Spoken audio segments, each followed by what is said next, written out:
Hello and welcome to Mr. Mack-Poole.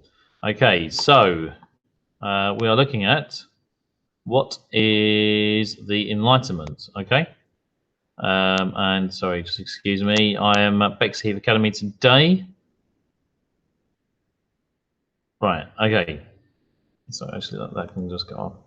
Right, and this can hide. So, what is the Enlightenment? Okay, and really, why is it a cause of the French Revolution? Okay, so this is for my sixth form students. So we best start with a definition.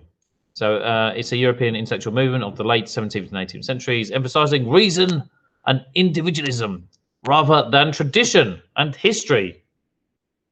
It was obviously heavily influenced by 17th century philosophers such as Descartes, John Locke, who we're going to look at today, Sir Isaac Newton, physicist. Its prominent figures included Kant, Goethe, Voltaire, JeanJacques Rousseau, another man we're going to look at today, and Adam Smith.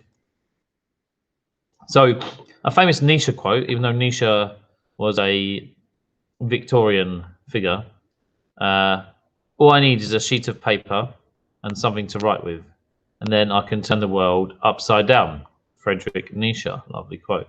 And this quote really applies to the. So I'm just checking my mic's on. Yeah, it applies to the French Revolution and writers with the French Revolution, because especially writers like Jean-Jacques Rousseau, even Marat, they turned the world upside down with their writing.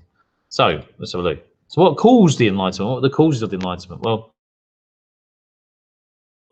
curiously, the printing press. So you had the printing press, which led to the Renaissance and the Reformation. So you should know the Renaissance was a movement mainly in kind of Italy, where great strides were made in human knowledge. And the Reformation is the reforming of the Catholic Church. Okay. Also, another cause. Basically, what these two major events, Renaissance and Reformation, is a questioning of the status quo, and a desire to extend the knowledge which people had already. Okay. So, literacy was massively important. So the printing press leads to greater literacy, and the literacy rate expanded in the 1700s to around 40 to 50% of society, which is going to be something which enables people to digest new information, such as the Enlightenment, new arguments from the Enlightenment. So, major figure of the Enlightenment, well, this is John Locke here, and John Locke, where he massively influenced the French Revolution and the American Revolution first and foremost, is that he wrote of the separation of powers. He said that powers needed to be separated, particularly between church and state. And if you look at the American Constitution, you can see that the American president actually has a very limited amount of power, because Congress and the judiciary are also delegated different levels of power. So this is obviously an argument which would take on King Louis the 16th, the Ancient regime, which gave absolute power to the king. So this separation of powers argument directly goes against the King of France. Okay. Another figure, Jean-Jacques Rousseau.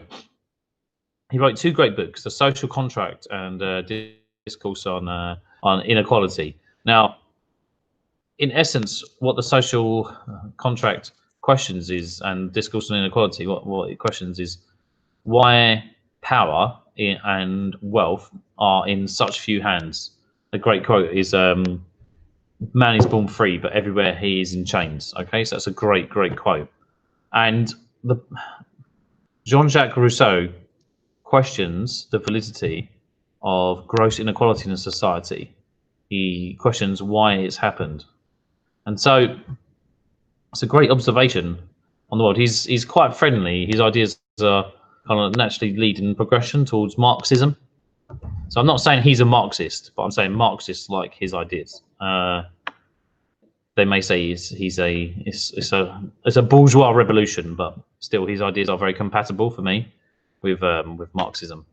And we got Marat there, who's dying in the bath. So now these three different philosophers, I've gone with them in time scale. So I'll discuss more about Marat in a second. But John Locke, he was born far before the French Revolution. JeanJacques Rousseau, born after Locke, and his ideas obviously influence, they influenced the French Revolution. And then we've got Marat. And sorry, there should be a nice little. So let's actually just put something there now. There we go.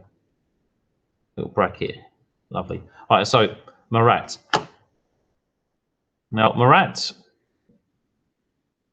obviously dies in 1793. You can see he's born in 1743. So are his ideas, which are very radical, are they just a spark in regards to the Enlightenment ideas? Does he shape the violence of the revolution? His ideas were published directly in France.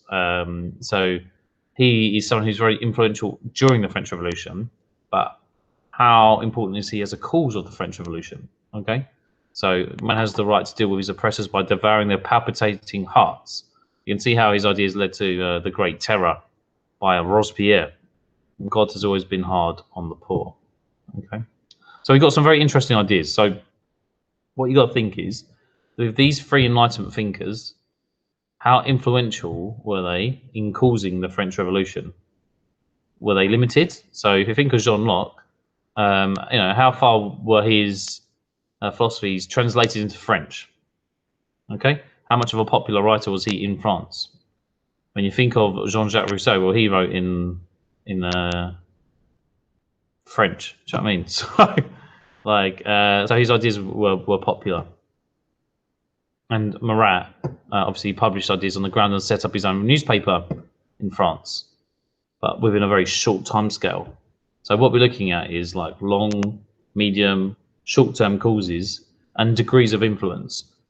Like how far removed were these philosophers from the intellectuals of France? And then think beyond the intellectuals of France. How much would a French peasants know of the writing of John Locke? Yeah, would a French peasant be aware of that? Isn't the French peasants' needs more focused on the harvests?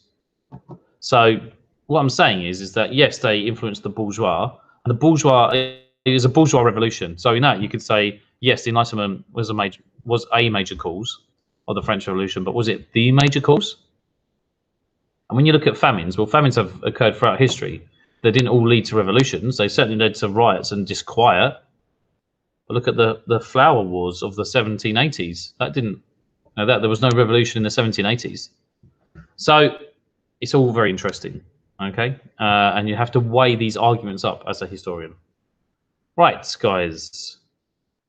So let's end show. Yeah, we'll discard that. And we'll go back to here. Right. Will it come up? So I'm just trying to stop sharing. Right, sorry. I'll get there. Right now, stop recording. Hey, here we go.